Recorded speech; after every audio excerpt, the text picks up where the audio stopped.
I have an oil painting here that I've been meaning to mount to a wood panel for quite some time now. I do this regularly with my paintings done on single sheets of canvas, and I have a pretty good system down for this, so I thought I'd show you my process. You could also do this for any artwork done on heavyweight paper, such as watercolor paper, but today I will be showing you with a painting done specifically on a sheet of canvas.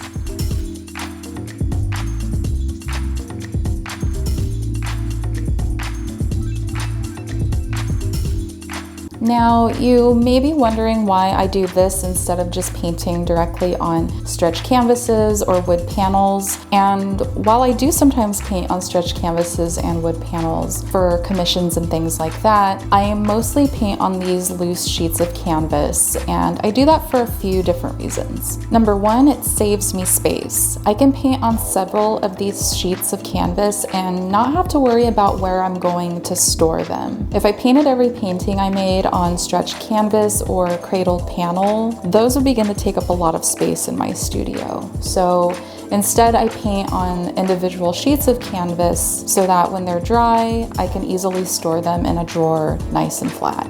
Reason number two, it saves me money. The cost of a 10-sheet canvas pad is going to be a whole lot cheaper than buying 10 stretched canvases or 10 cradled panels. And reason number three, it gives me freedom to experiment. Now, this may be more of a psychological effect, but painting on an individual canvas sheet rather than committing to a brand new, nicely stretched canvas allows me to experiment a little bit more and paint more freely. I can also cut the canvas sheets down to any size if I'm working on small studies or anything I don't intend to display on a wall. So when it comes to showing or selling my paintings, I can choose which ones I'd like to display and mount them to wood panels or pop them into a frame. Okay, let's finally get into the tutorial. So I want to mount this painting of my cat that I made to a wood panel so that I can finally display it in my house. So here are the materials that I will be using to do this. You will need a cutting surface, like a cutting mat. If you don't have something like this, a wooden board will work just fine. A protective surface for your painting like a silicone mat, a painting on a sheet of canvas, a wood panel, a utility knife or X-Acto blade, some type of flat paintbrush suitable for acrylic paint, acrylic matte gel medium, a wood board the same size or a little bit larger than the size of your panel, and a weight of some kind. I'm using this 5-pound dumbbell, but you can use a brick or a stack of books, anything to apply some pressure while we are pressing the painting to the panel. Because the painting will be face down while it's being pressed, you'll need a clean and smooth surface for the painting to lay on for about an hour or two. I have a silicone mat here that I like to use if you have something like that. Silicone is nice because nothing really sticks to it, so this is my ideal surface to use for this. I've also already varnished this painting, which is optional. You can of course choose to varnish after the painting is mounted, but I decided to do this ahead of time for some added protection. Now, I've already prepped my panel by painting the sides. I typically go with a vibrant color that will complement the painting, but you could choose to leave this bare if you like the look of the natural wood, which is also quite nice.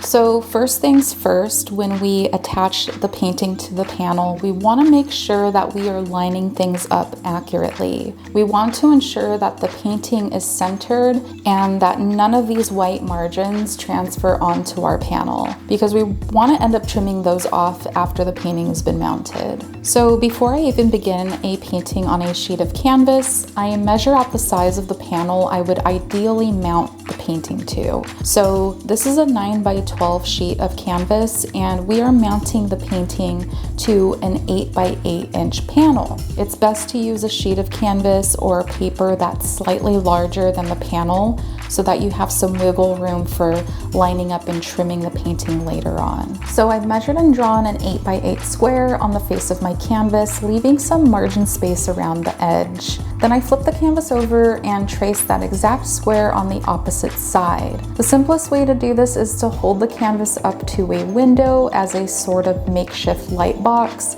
Mark where the lines intersect in the corners and connect them using a straight edge. That way you have the exact same reference points on both the front and back side of your canvas. Now, if you look closely on the front side of my painting, you can see that I've exceeded the guidelines with my paint about 1/8 to 1/4 of an inch. This is because I want to ensure that the 8x8 area of that square is completely painted, but I exceed that edge a tiny bit just to give me some buffer, just in case the panel I'm mounting this to is slightly larger than 8x8 inches, or if I slightly misalign my painting when attaching it to the panel. So now that we have all that squared away, we can now apply our adhesive, which is our acrylic matte medium. I will first lay my painting face down on my protective surface. It doesn't really matter which way my painting is turned for this, since I haven't installed any hanging hardware yet, but if you need to orient your painting a specific way to the panel, you may want to double check that before completing this step. Now, I will take my paintbrush and spread a thin and even amount of the gel matte medium to the surface of my panel. Make sure you are not applying the adhesive to the canvas. This will likely cause the canvas to buckle and warp almost immediately, and it can be difficult to flatten it out after that point. The best way to apply the gel medium is to paint it from the center out. That way you don't get any of the medium spilling over the edge of your panel, keeping those edges nice and clean. Applying the adhesive to the panel allows me to take a few seconds to line things up before pressing everything together. Then I place the wood board on top along with the added weight to make sure that everything presses firmly and evenly together. This shouldn't take more than a couple hours to dry. You definitely don't want to press the painting for too long, so after an hour or so, I will remove the weight and the board to examine the corners and the edges of the painting just to see if everything's glued down.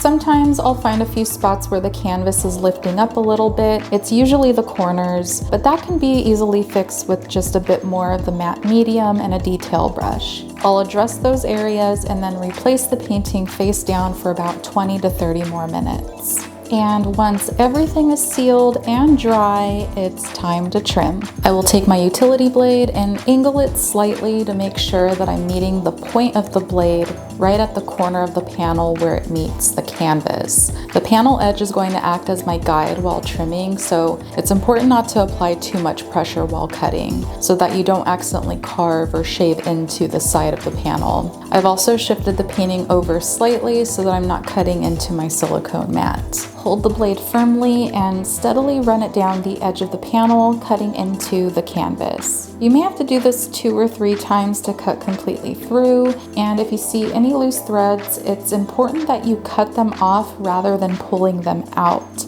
Pulling them could unravel the edge of the canvas and potentially damage the edge of the painting. After everything is trimmed, I go back in with some leftover paint just to touch up the exposed edge of the canvas and allow that to dry. And there you have it, a perfectly mounted canvas. Let me know in the comments if you found this video helpful, and subscribe for more content like this in the future. And as always, thanks so much for watching, and I will see you in the next video.